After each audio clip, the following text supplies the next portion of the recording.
MPO ভুক্তির দাবিতে ঝিনাইদহে non MPO শিক্ষা প্রতিষ্ঠানের কর্মকর্তা কর্মচারীদের মানববন্ধন।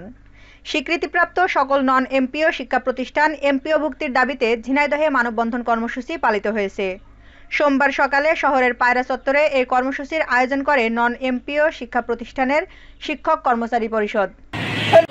স্বীকৃতিপ্রাপ্ত আমাদের প্রধান উপদেষ্টার কাছে থেকে আমরা প্রত্যেকটা উপজেলা যতগুলো নন এমপিও প্রতিষ্ঠান আছে সমস্ত আমরা প্রদান করতে পারি এবং আমাদের আমরা এতে ব্যানার ফেস্টুন নিয়ে সংগঠনটির জেলা ও উপজেলা শাখার নেতৃবৃন্দ সহ শিক্ষক কর্মচারীরা অংশ নেয়।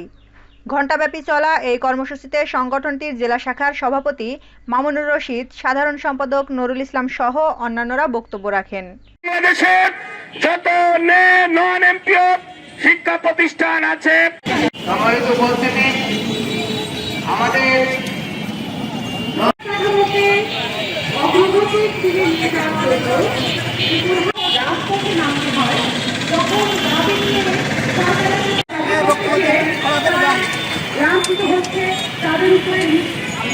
জেলায় শিক্ষা অফিসার উপজেলা শিক্ষা অফিসাররা যান এই প্রতিষ্ঠান প্রথমে করতে হবে, তার মধ্য দিয়ে আমাদের যে গণ অভ্যুত্থানের আকাঙ্ক্ষা সেটা পূরণ হবে। সে সময় বক্তারা দেশের সকল নন এমপিও শিক্ষা প্রতিষ্ঠান একসাথে এমপিওভুক্ত করার দাবি জানান। এ দাবি মানা না হলে আগামী অনশন সহ কঠোর কর্মসূচির হুঁশিয়ারি দেন তারা।